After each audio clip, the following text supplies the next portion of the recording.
Baiklah, kita kembali. Kita coba ulangi lagi. Tadi ada hambatan teknis.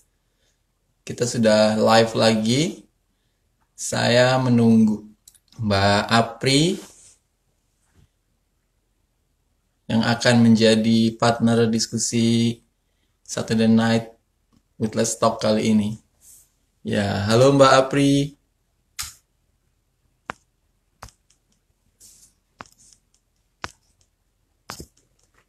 Sudah saya invite.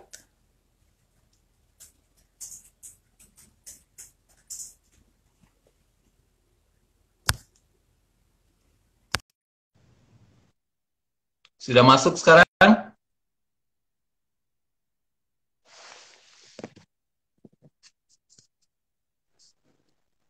Ya. Ya, sip. Very cool. Ya, oke. Sudah ready? Ya, selamat malam. Apa kabar semua? Salam kenal dari saya, Apoh Ilyani. Oke, kita bisa langsung mulai. Terima kasih Boleh? kepada beberapa teman yang sudah ikut hadir. Selamat bergabung dengan Saturday Night with Let's Talk. Sekarang ini adalah edisi ketiga yang akan menampilkan tema data sebagai alat advokasi. Tema spesifiknya.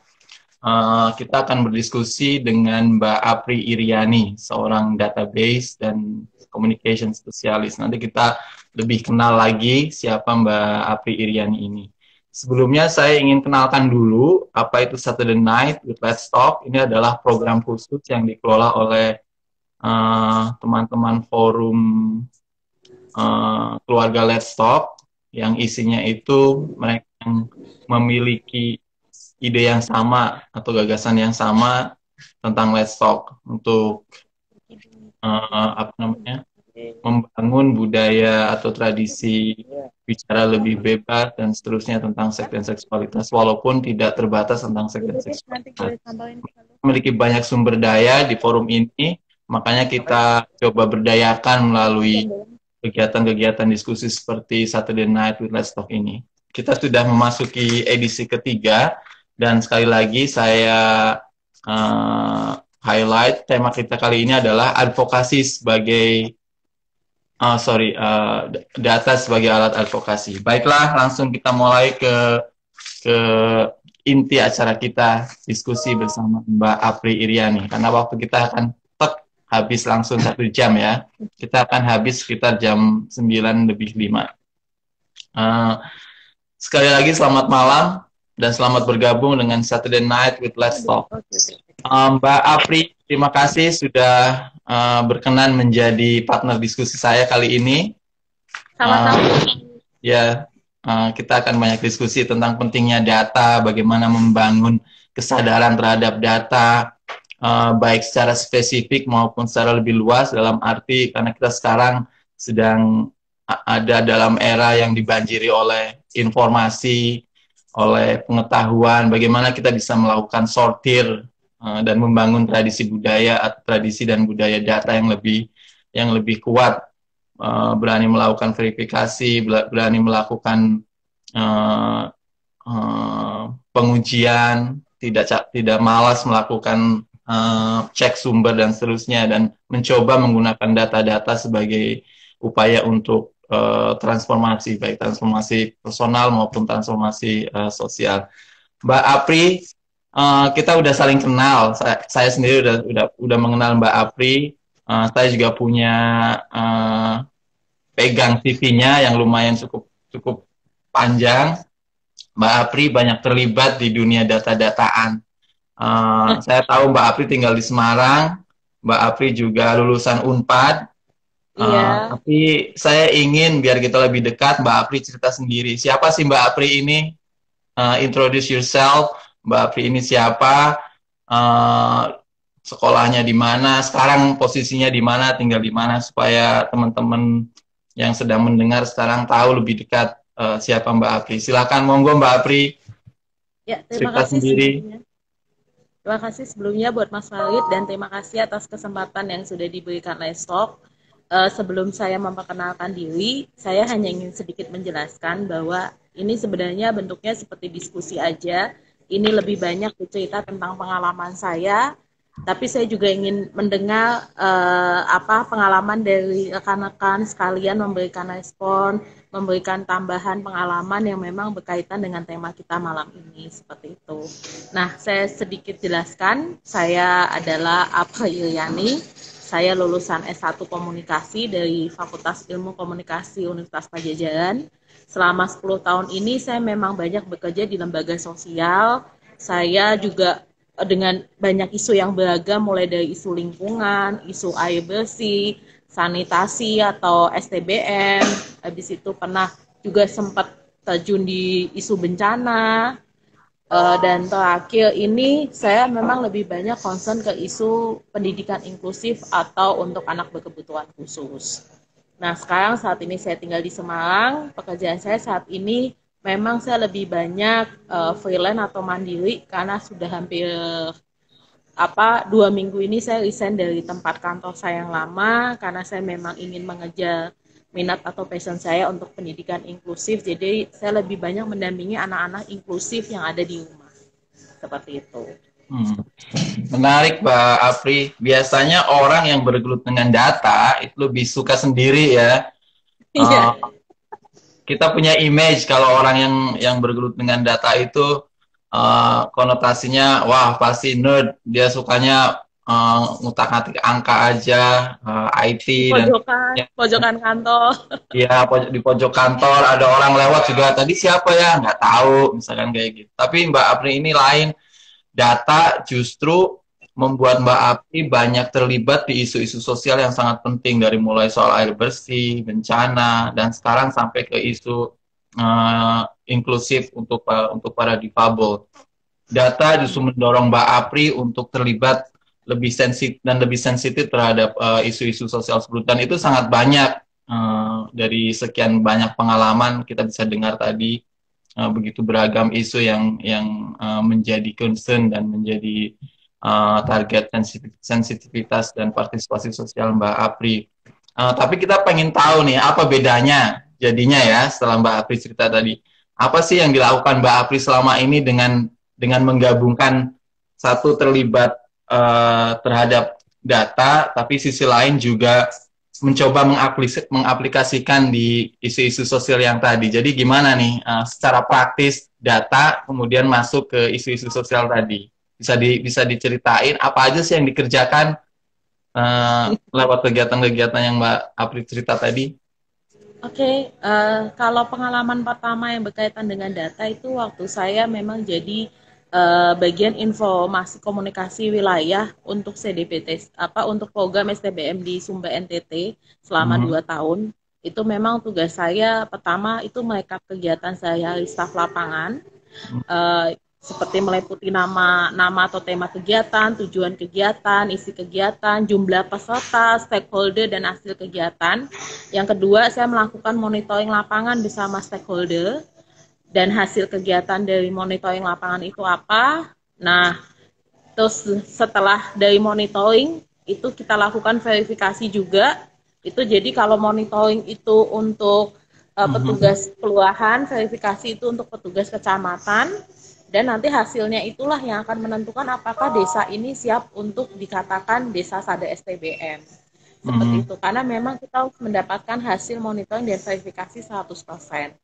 Nah, data inilah yang kita sajikan dan kita butuhkan untuk para stakeholder. Kalau untuk tingkat pemerintah kabupaten dan untuk lembaga donor adalah untuk melihat nih apakah perkembangannya dari situ, lesson learn apa yang didapat, best practice apa yang bisa kita ambil, mungkin yang bisa jadi bisa kita replikasikan untuk program di wilayah lain. Nah, cuma kalau untuk secara tingkat nasionalnya, ini memang semua data ini, karena STBM ini kan bagian dari programnya Kemenkes, jadi masuk ke dalam database-nya Bappenas, karena ini berkaitan sama targetnya MDGs pemerintah Indonesia untuk salah satunya untuk masalah sanitasi dan air bersih. Nah, kalau pengalaman kedua saya waktu saya jadi staf database komunikasi di Semarang ini, itu memang tugasnya lebih lebih kompleks sih, karena salah satunya ternyata data itu nggak hanya melulu kita menginput angka, tapi bahwa data ini tuh harus menjadi sebuah sistem database. Dalam artian Hmm. bahwa data ini harus bisa terverifikasi, harus bisa nge-link antara data yang kita input dengan data verifikasi yang ada ke dalam project, baru nanti setelah itu eh, kita menyiapkan dan menyajikan data ini sama untuk para stakeholder. Nah, cuma yang menarik, nah, cuma kalau untuk pengalaman-pengalaman yang tidak langsung berkaitan dengan data adalah ya kalau kita melakukan kegiatan staf lapangan sih, kayak kita ngelakuin rapid survey untuk nyusun program. Habis itu saya pernah juga bergabung dengan isu stunting, isu berkaitan dengan gizi buruk anak.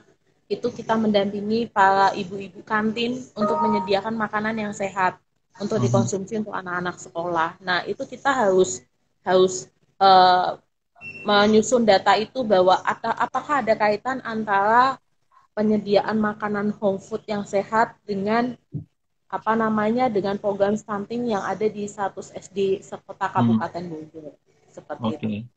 Iya, jadi memang wah nggak bisa kerja sendiri ya. Itu artinya agar data kita bisa bermanfaat dan posisi kita sebagai data spesialis, database spesialis itu bisa juga mendorong apa namanya dalam tanda kutip gitu ya partisipasi terhadap isu-isu sosial itu artinya kita harus kerjasama dengan yang lain gitu ya. Iya, Uh, iya, itu juga membuka pengetahuan kita tentang karakter data spesialis yang tidak hanya yang saya sebut tadi mojok di ruangan sendiri, tapi ternyata juga harus bergaul dengan orang lain, mendengar dan seterusnya.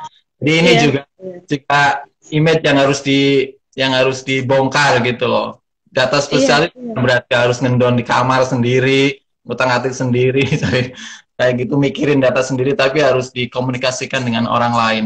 Tapi sebelum kita iya, ngomong manfaat datanya dan bagaimana mengaplikasikannya untuk apa namanya isu-isu sosial, saya ingin tahu lebih banyak dulu tentang Mbak Apri. Gimana sih akhirnya bisa terlibat di dunia data-dataan ini dan bagaimana akhirnya uh, yang saya bilang tadi membentuk diri Mbak Apri sehingga menjadi data spesialis yang punya sensitivitas terhadap isu-isu sosial, bukan data spesialis yang hanya mau ngendon di ruangan sendiri. Gimana Mbak Apri? iya, Cerita iya. sedikit.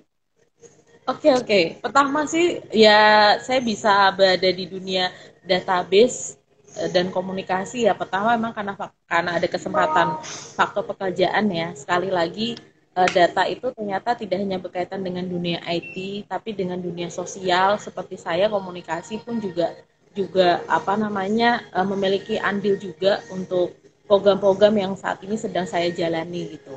Nah, Mhm. ternyata data informasi ini juga ini sangat penting karena bagaimana kita bisa nyusun program, kita bisa tahu perkembangannya, gimana kita bisa monitoring, gimana kita bisa evaluasi kalau tidak ada data yang mendukung untuk itu, seperti itu. Sama seperti kayak ketika saya mengumpulkan data dan informasi mengenai siswa anak berkebutuhan khusus, itu sangat kita perlukan karena kan untuk menyusun kurikulum yang akomodatif untuk anak berkebutuhan khusus itu.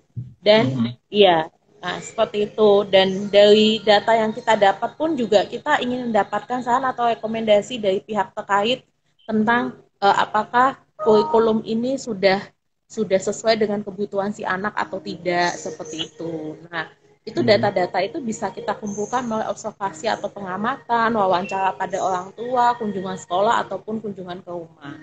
Nah, Mhm. seperti itu. Nah, jadi bisa dikatakan data ini nih sebenarnya kayak lampu-lampu atau penunjuk jalan sih supaya kita bisa Oke.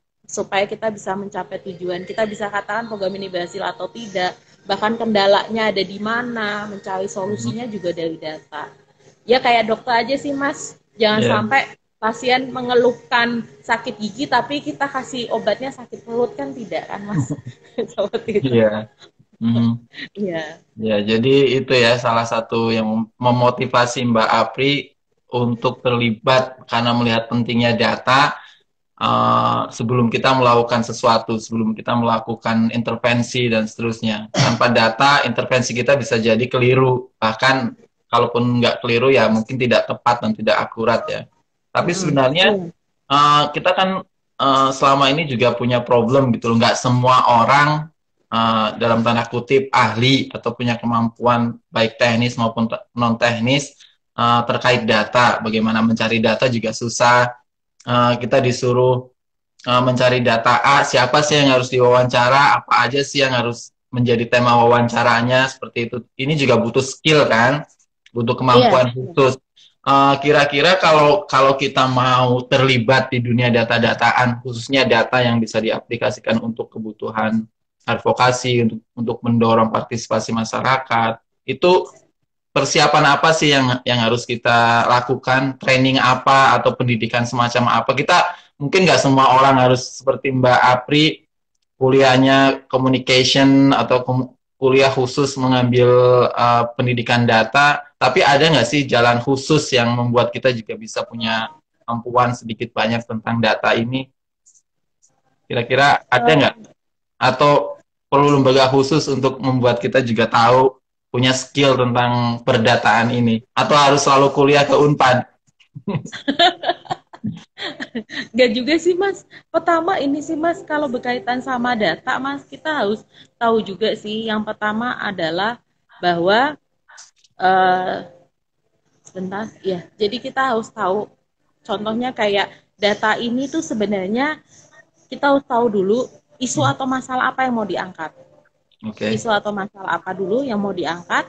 Nah, dari situ kita bisa ngumpulin datanya. Nah, dari data ini apakah ini punya dampak atau enggak, Mas? Punya dampak atau enggak. Nah, dari isu masalahnya apa, kita kumpulkan data itu, apakah dia punya dampak kepada masyarakat atau kepada kelompok-kelompok tertentu. Nah, dari situlah akhirnya kita bisa bisa menganalisis bareng gimana supaya kita mencari solusinya nih untuk kita komunikasikan dengan para stakeholder seperti itu. Kayak Oke. iya kayak kita bisa katakan dulu NTT adalah eh, apa namanya sanitasinya buruk, bahkan apa namanya lima lima sampai ada narasi mengatakan bahwa apa namanya lima bayi NTT itu akan ada satu yang meninggal karena nggak akan sampai ke umur dari 5 tahun gitu. Lima Oke. bayi NTT yang lahir itu satu akan meninggal karena nggak sampai itu. Ternyata kendalanya adalah pertama di perilaku hidup bersihnya sangat tidak sehat. Contohnya kayak perilaku buang air besar sembarangan, belum lagi sumber airnya tercemar seperti Iya. itu. Hmm. Belum lagi ternyata mereka kebiasaan mencuci tangan tidak ada kebiasaan mencuci tangan pakai sabun Hmm. karena apa namanya setelah bahkan bahkan setelah mereka mohon maaf ya setelah mereka eh, melakukan kegiatan buang air besar itu mau makan ternyata mereka sama sekali tidak melakukan cuci tangan pakai sabun seperti itu. Nah makanya lah akhirnya untuk program STBM itu ditekankan pada 5 pilar seperti itu. Contohnya Hmm. kayak tidak boleh buang air besar sembarangan, harus mencuci tangan pakai sabun, habis itu air itu harus diolah, nggak boleh Hmm. lagi minum dari air mentah. Nah, belum lagi sampah itu tidak boleh dibuang sembarangan. Dan yang terakhir adalah bagaimana limbah-limbah cair dari rumah tangga ini bisa dikelola dengan baik seperti itu. Itu kan Hmm. semua berawal dari asesmen data, Mas. Karena Iya. ada kasus karena ada kasus banyak bayi meninggal di NTT seperti itu. Iya. Kayak gitu. Nah, ini menariknya apa namanya? Untuk membuat data itu dalam tanda kutip berbunyi ya, tidak hanya data yang kita lihat di atas kertas, tapi data yang berbunyi dan membuat orang jadi, oh ternyata benar, satu dari 5 anak di NTT akan meninggal karena situasi apa yang tidak higienis atau budaya yang belum higienis di masyarakat, misalkan seperti itu. Supaya membuat orang oh ngeh bahwa 1 dari 5 ini serius gitu loh. Bukan cuma 1 dari 5, bukan 4 dari 5 seperti itu. Jadi mungkin juga makanya di sini Mbak Apri jadi penting data itu digabung dengan communication ya, supaya orang Iya. juga terbantu untuk sadar bahwa ya betul bahwa 1 dari 5 is a serious problem gitu loh. Bukan karena cuma 1 dari 5 membuat mereka biasa aja. Uh, apa namanya, kira-kira seperti apa sih Mbak Apri? Apakah harus selalu seorang database itu juga harus punya kemampuan untuk menjadi seorang communication specialist agar datanya itu juga bisa berpengaruh ke at least membuat orang jadi lebih aware terhadap data. Iya, karena kan data ini kan harus diolah Mas jadi sebuah informasi ya Mas ya. Hmm. Makanya dia perlu dikomunikasikan lewat metode-metode, bisa jadi lewat media sosial, website kah, flyer, presentasi, seminar seperti itu. Nah, apa Yeah. namanya? Ya seperti itu. Nah, dan uh, satu hal lagi sih, saya menekankan bahwa data ini jangan diperlakukan seperti deretan angka sih. Tapi data ini harus memang diperlakukan sebagai isu atau masalah. Makanya nggak heran apa namanya ketika kita menyampaikan suatu data itu memang ibaratnya gini Mas, kita harus menganggap ini sebagai persoalan, kita harus sampaikan ini secara humanis, kita harus sampaikan ini sebagai suatu isu atau masalah yang memiliki dampak untuk dicari solusinya sama-sama gitu. Jangan cuma mengatakan kan kita sempat ya apa namanya sedikit mengkritisi bagaimana apa namanya Satgas juru bicara Satgas Covid menyampaikan data itu hanya ibaratnya kayak kering gitu loh Mas, hanya orang korban meninggal, yang positif berapa, yang sembuh berapa gitu, tanpa dibarengi dengan kemampuan komunikasi seperti bisa jadi bahwa orang yang meninggal ini adalah tetangga kita loh yang sehari-hari mungkin ketemu kita waktu jalan pagi kah, atau mungkin ini adalah saudara kita yang kadang suka nongkrong sama kita di warung kopi dekat rumah kah, seperti itu. Jadi kan kalau bisa, maka dari itu kalau bisa sih data itu diolah sebagai sesuatu yang realitas yang nggak berjarak dengan kita. Makanya jangan perlakukan data itu seperti angka aja sih.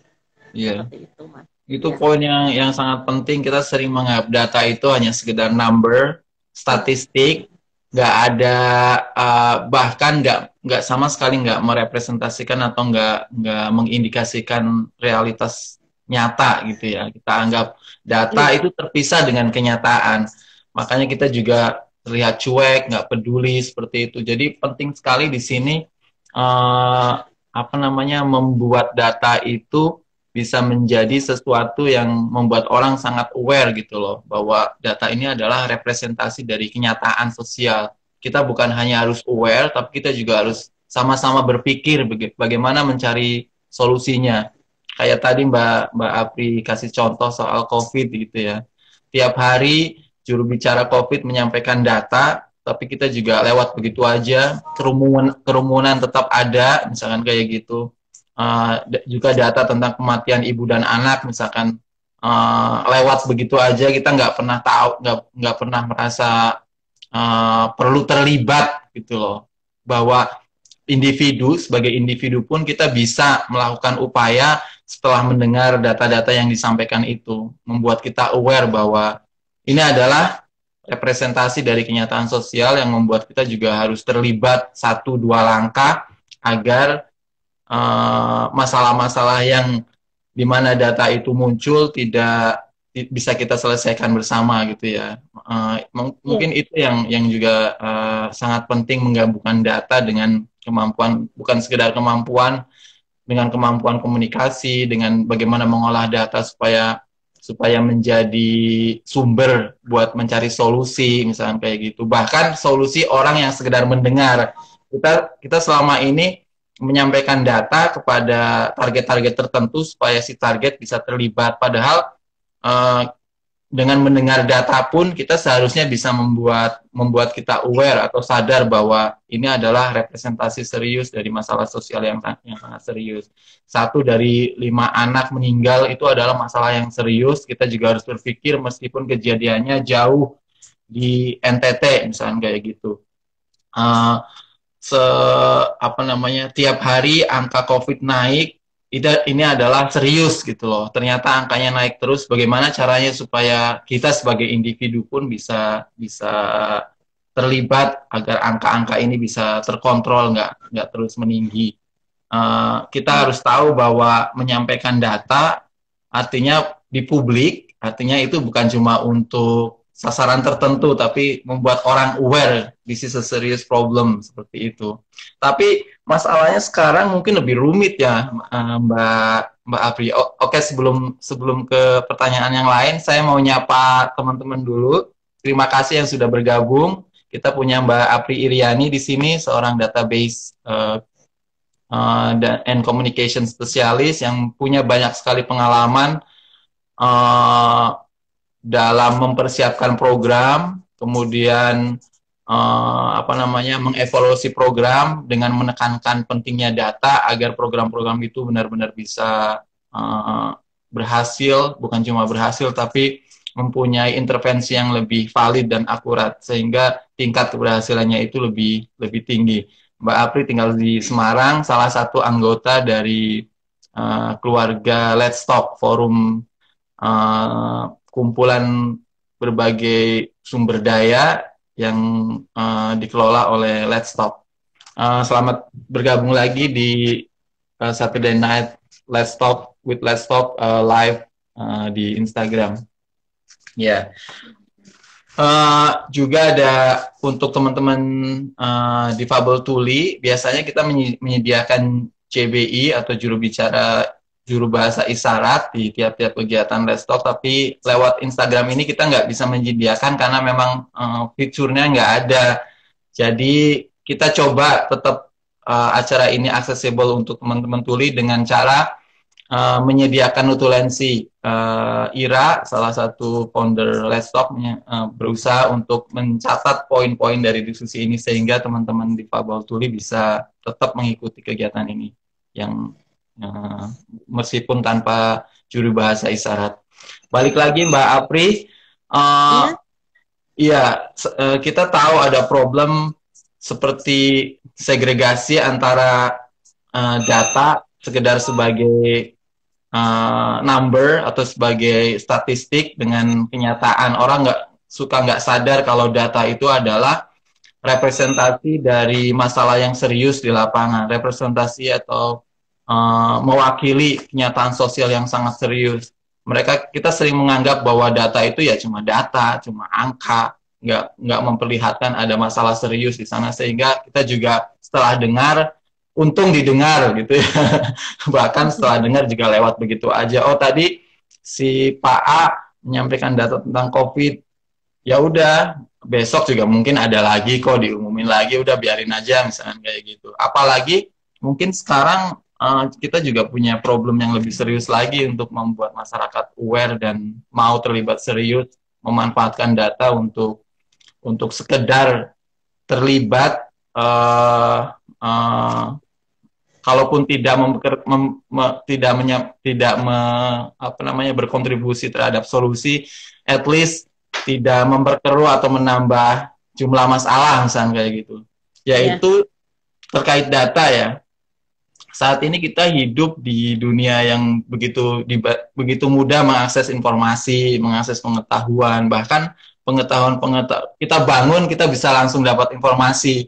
Kita nggak perlu sekolah, kita nggak perlu capek-capek punya TV kemudian baru dengar berita. Sekarang kita bangun langsung klik, kita bisa langsung dapat informasi.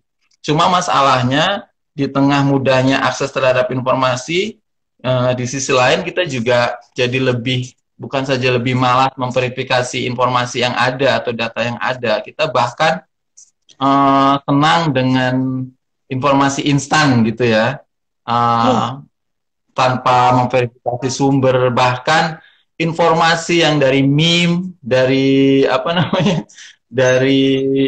dari kutipan-kutipan yang nggak tahu benar atau enggaknya, kita bahkan tanpa membaca pun kita sudah berani men-share gitu loh. Jadi ada semacam fenomena baru atau budaya baru terkait relasi kita dengan informasi yang tidak lagi mau capek-capek untuk memverifikasi. Jadi sekarang ada tantangan baru gitu loh, membuat orang mau memanfaatkan data untuk kebutuhan membangun sensitivitas sosial atau untuk kebutuhan berpartisipasi dalam isu-isu sosial, karena mereka juga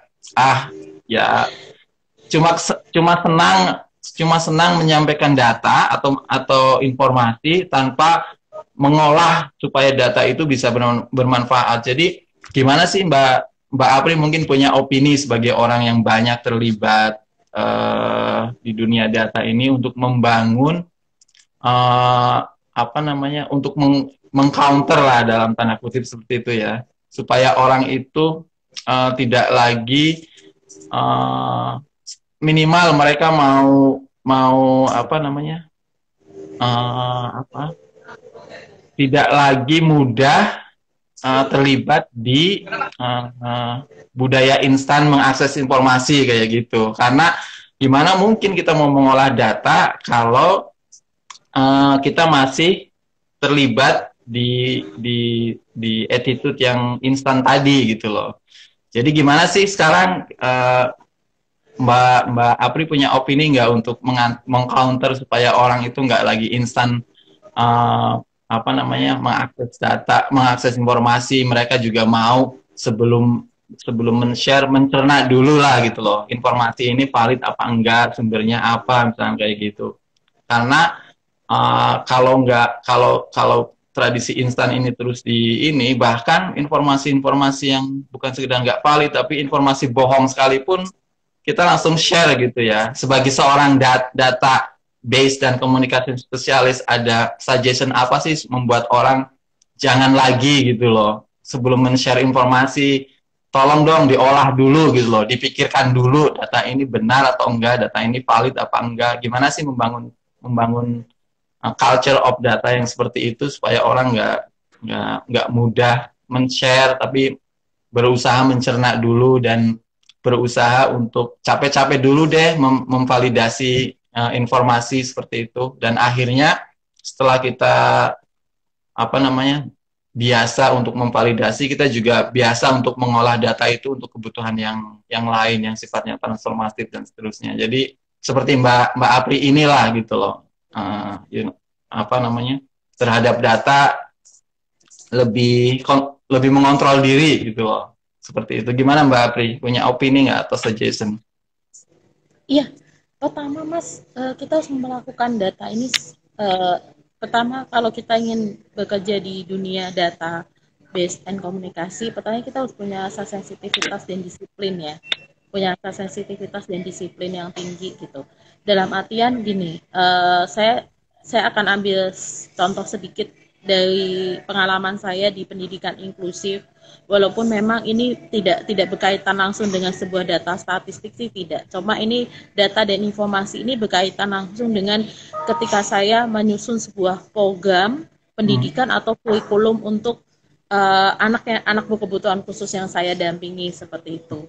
Iya, iya seperti itu. Jadi saya ambil contoh waktu itu ada seorang murid saya itu semua data yang saya baca, yang saya pegang, semuanya menyatakan bahwa dia anak kelas 2, tetapi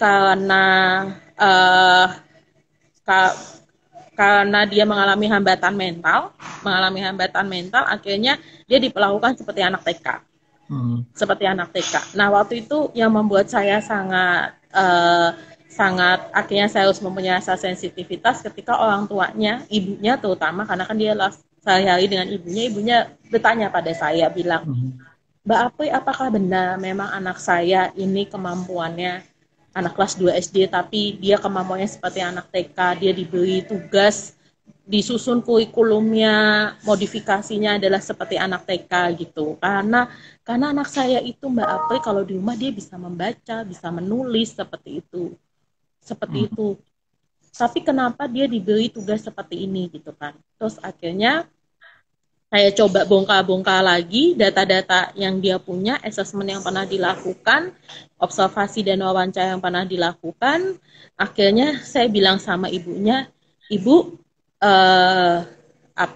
saya akan coba beri dia kemampuan seperti anak kelas 2, tapi dengan modifikasi tidak langsung seperti anak kelas 2. Anak kelas 2 kan abstrak, terdiri dari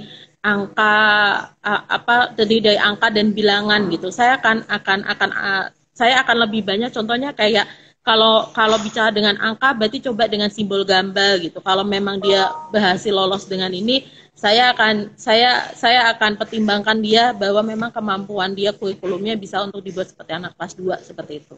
Nah, ketika saya susun itu ternyata anaknya bisa mengikuti dengan baik. Habis itu ternyata selama ini yang terjadi, jadi anak ini mengalami hambatan yang memang sangat jarang ada di Indonesia, eh, namanya adalah selective mutism. Selective mutism ini anak-anak ini memang dia seperti kayak menseleksi lingkungannya. Dia kalau di lingkungan baru memang dia tidak mau menunjukkan kemampuannya dia hanya mau di lingkungan terdekat dia yang merasa dia nyaman. Ternyata selama ini kan observasi kita, habis itu wawancara kita, apapun yang kita lakukan tuh jauh dari lingkungan sehari-hari si anak, kayak di lembaga pendidikan, lembaga psikologi atau di rumah sakit gitu.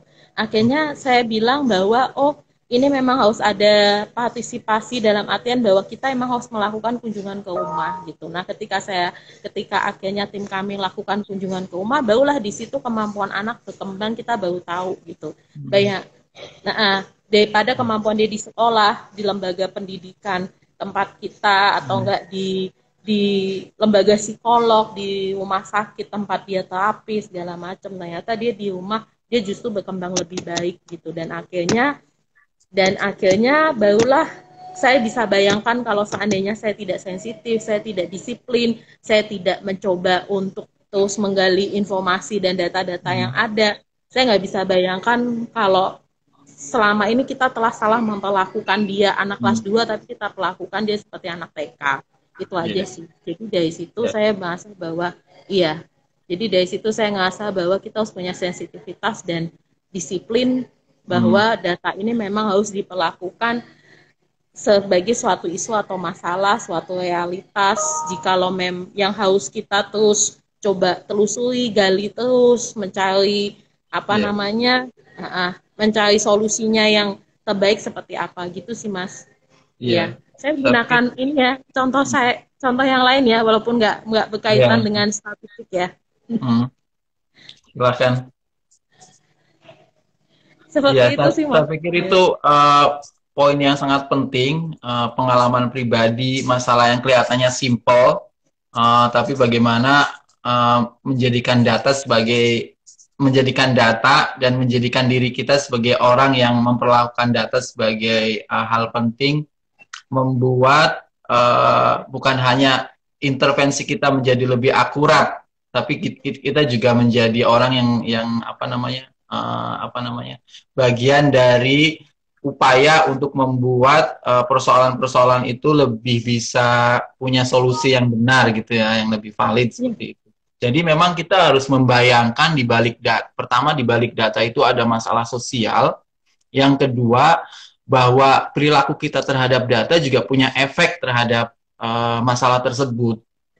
Kalau kita berusaha perilaku kita terhadap data itu tidak makin membuat masalah itu jadi besar, kalaupun kita tidak punya solusi, kita juga berupaya supaya masalah di balik data itu tidak menjadi besar. Misalkan seperti tadi yang saya bilang, kalau perilaku kita terhadap data, terhadap informasi masih seperti tadi lebih suka hoax misalnya, itu tidak suka memvalidasi sumber-sumbernya dan apakah data-data dan informasi itu benar-benar dari sumber yang valid, bisa jadi kita justru memperkeruh gitu ya, masalah di balik informasi dan data itu. Jadi sangat penting buat kita untuk memperkuat itu ya, memperkuat kesadaran bahwa perilaku kita terhadap data itu juga sangat penting gitu loh, terhadap persoalan yang ada di balik data itu. Sekali lagi, kalaupun kita tidak bisa memberi solusi, minimal kita juga tidak membuat masalah menjadi keruh seperti itu. Jadi sekali lagi itu ya, sangat penting untuk membuat kita juga punya perilaku khusus yang lebih bertanggung jawab, yang mau capek-capek memverifikasi data, dan akhirnya juga bersedia untuk mengolah data sebagai alat untuk membangun kesadaran, alat untuk membuat orang, mendorong orang berpartisipasi, terlibat terhadap masalah-masalah sosial tersebut. Uh, ada lagi problem Mbak Apri, dan mungkin juga bisa cerita berdasarkan pengalaman, banyak sekali data yang sama digunakan untuk keperluan yang berbeda, misalkan kayak gitu.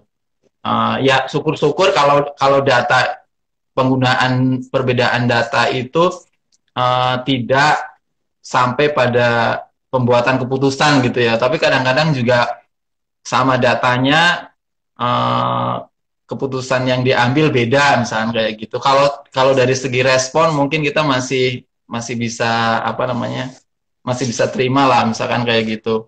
Tapi seringkali juga data yang sama digunakan untuk membuat keputusan yang berbeda gitu ya. Kira-kira apa sih yang bisa dilakukan supaya ya selain tadi kemampuan mengkomunikasikan, tapi juga upaya lain apa sih yang membuat yang bisa membuat kita benar-benar apa namanya, sesuai target bahwa data ini ingin menjadi alat pembuatan keputusan tertentu, bukan keputusan yang ini, misalnya kayak gitu, supaya memang target intervensi yang kita targetkan itu benar-benar sesuai dengan keinginan kita.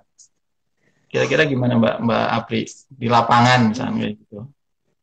Nah, seperti ini sih Mas. Pertama sih kalau kalau kami apa namanya, pertama terkadang kan orang jangan sampai lupa bahwa supaya data ini bisa diolah menjadi sebuah informasi dan bisa dikomunikasikan, itu kita juga harus dibarengi dengan upaya lain Mas. Contohnya kayak kita harus tahu nih upaya analisis stakeholder kita nih. Selain data ini, kita komunikasikan dengan kepada siapa. Kita juga harus analisis stakeholder itu. Contohnya kayak siapa sih pengambil keputusan, siapa sekutu atau mitra yang mendukung kita, siapa yang tidak mendukung atau bertahan dengan argumen atau pendapatnya mereka, seperti itu. Nah, kita dulu Mas pernah waktu itu, ya, kita waktu itu pernah ST program kita STBM itu berhasil sampai menjadi sebuah anggaran di dinas-dinas di pemerintahan kabupaten di sana. Itu pun juga itu butuh waktu sampai 2 tahun dalam artian bahwa kita tuh ibaratnya dulu kita sampai harus ngantong di Bapeda setempat, dan di sana kita mendengar, di sana kita kayak mengenal semua orang yang ada di situ, si A itu posisinya apa, kondisinya seperti apa, apakah dia mendukung kita atau tidak gitu. Jadi dan itu waktu itu kita sama sekali tidak dalam posisi, kita harus tahu kita posisi mencari informasi sebanyak-banyaknya, dari kita tidak boleh menyanggah, membantah, kita hanya mendengarkan saja sambil sebenarnya tuh kita lagi analisis nih stakeholdernya nih. Si A posisinya apa, apakah dia mendukung atau tidak, si B apakah dia bisa kita jadikan mitra, oh si C ternyata orang yang tidak mendukung kita. Nah, itulah yang akhirnya kita harus benar-benar bisa mengkomunikasikan ini kepada siapa yang bisa kita sama-sama cari solusinya bareng-bareng, kayak gitu sih Mas. Seperti itu. Jadi memang ya butuh teamwork, butuh apa yang saya bilang tadi, ini bukan kerja instan. Bahkan setelah kita punya data sekalipun, kita harus sabar ya, supaya data itu benar-benar bisa menjadi sumber untuk membuat untuk advokasi dan untuk membuat apa namanya intervensi-intervensi yang lebih akurat terhadap persoalan sosial yang sedang kita apa namanya, di mana kita sedang terlibat gitu ya. Mbak Apri,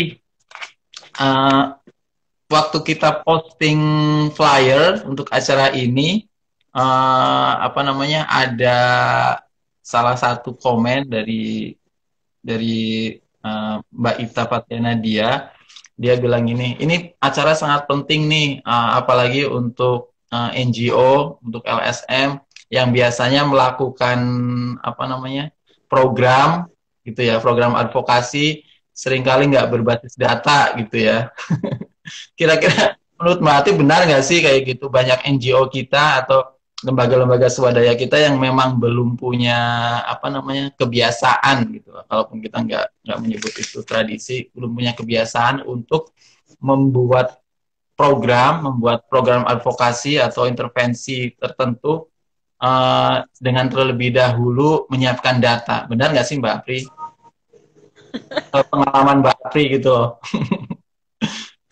Aduh, kebetulan saya banyak terlibat dengan lembaga sosial yang memang sangat sangat ini ya, sangat memperhatikan data ya. Makanya Hmm. kenapa saya jadi di hire untuk bagian database and communication gitu kan.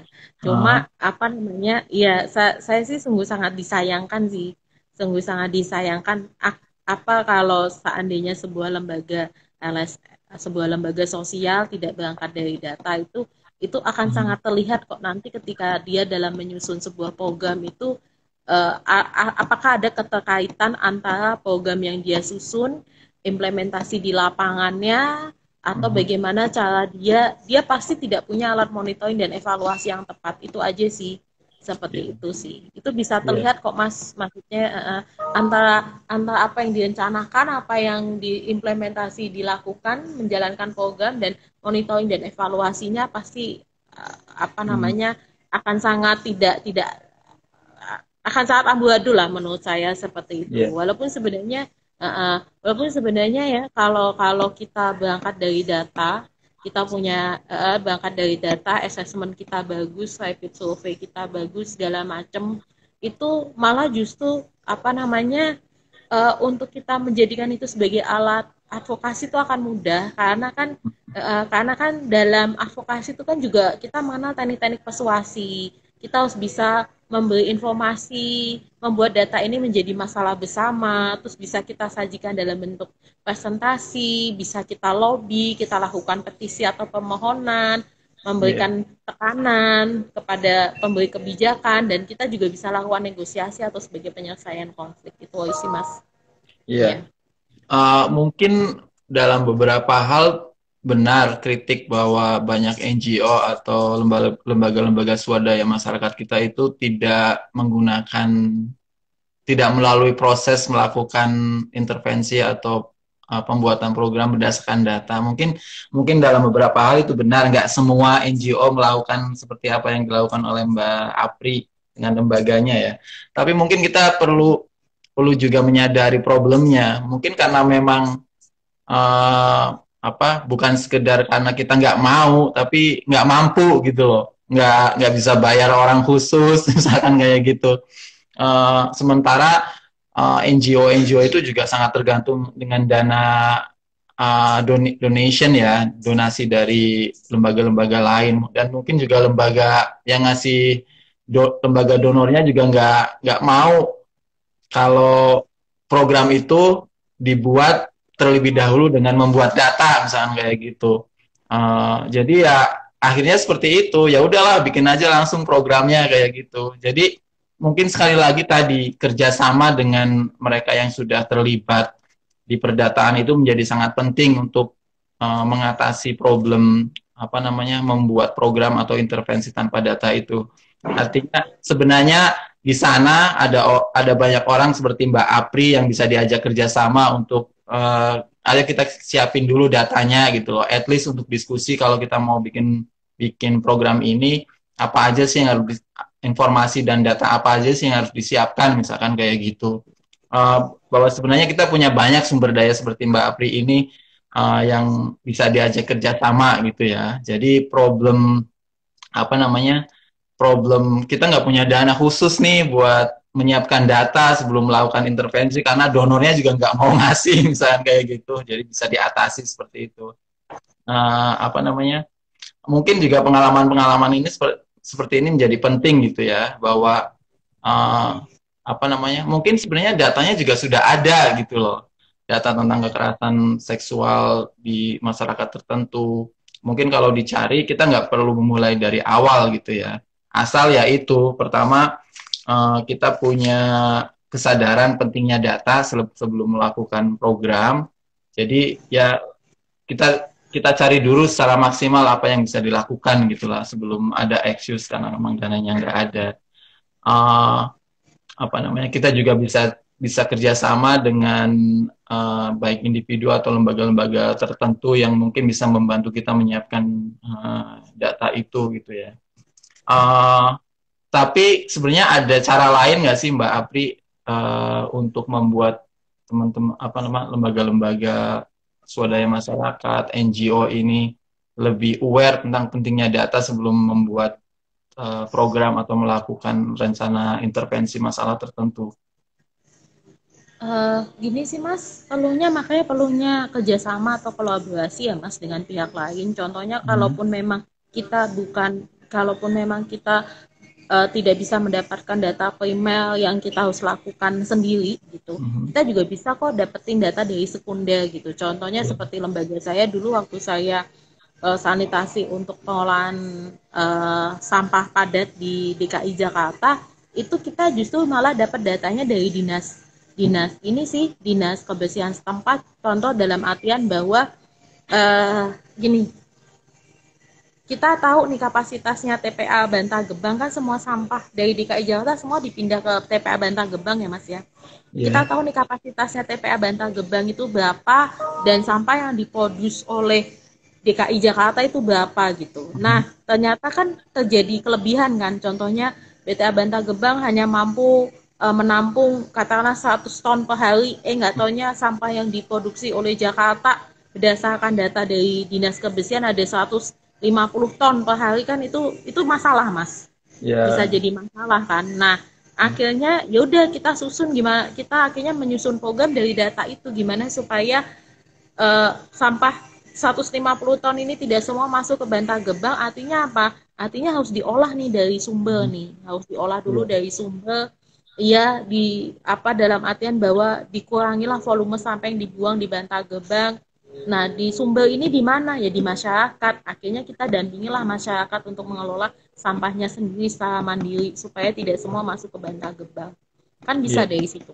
Iya, Iya. ambil contohnya dari situ. Kalaupun memang tidak bisa dapat data primer, kita bisa gunakan data sekunder kok yang justru Hmm. dari dinas pemerintah kan termasuk itu sumber data yang bisa terpercaya juga kan seperti itu. Iya.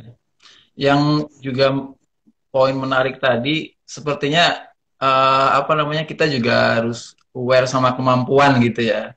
Iya, Apa dan aware terhadap bukan cuma aware tapi kita juga apa namanya lebih menargetkan hal-hal yang spesifik gitu loh. Data itu membuat kita lebih aware untuk melakukan hal yang spesifik walaupun kita punya ambisi misalnya kayak gitu. Kayak tadi kalau kita mampunya untuk mengintervensi masalah apa namanya di lokasi tertentu, kita juga ya udah yang menjadi target adalah lokasi itu gitu loh.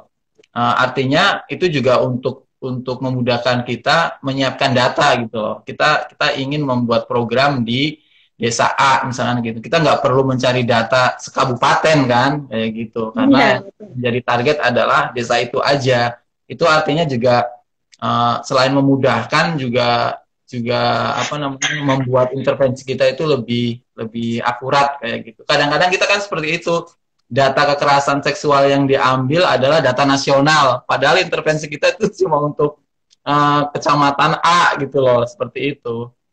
Jadi itu juga mungkin pelajaran yang sangat penting kalau kita mau mengintervensi masalah di daerah tertentu, ya kita targetnya adalah daerah itu gitu loh, daerah-daerah betul. yang ada di situ. Sehingga selain memudahkan mencari data juga nantinya kita juga nggak apa namanya nggak kemana-mana gitu loh seperti itu. Uh, Cuma apakah semua masalah itu bisa bisa disiapkan datanya Mbak Apri? Seperti masalah kekerasan kita fokus ke masalah misalkan masalah kekerasan gender atau kekerasan seksual gitu ya. Itu kan sepertinya hal yang susah gitu loh.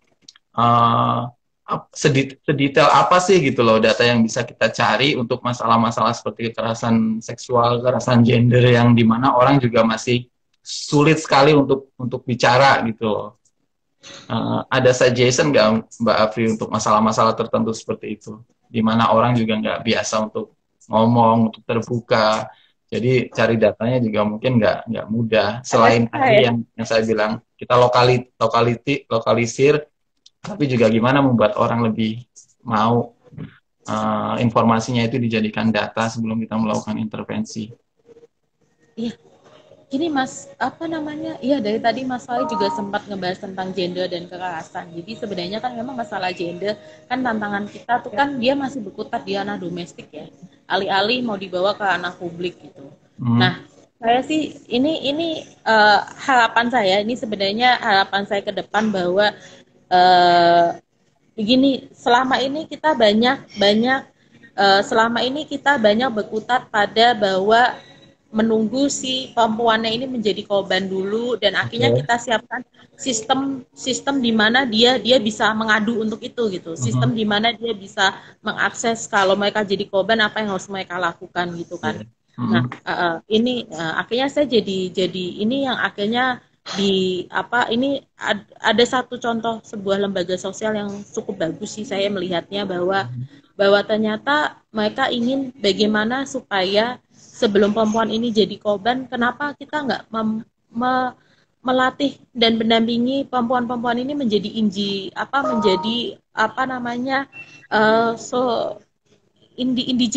indigenous people dalam artian bahwa mereka bisa sebagai subjek. Jadi perspektif pendekatannya adalah berbeda dari sebelumnya. Kita berdayakan dan dampingi perempuan ini justru menjadi periset atau pihak yang mengumpulkan data, yang meneliti isu masalah yang mereka hadapi sendiri.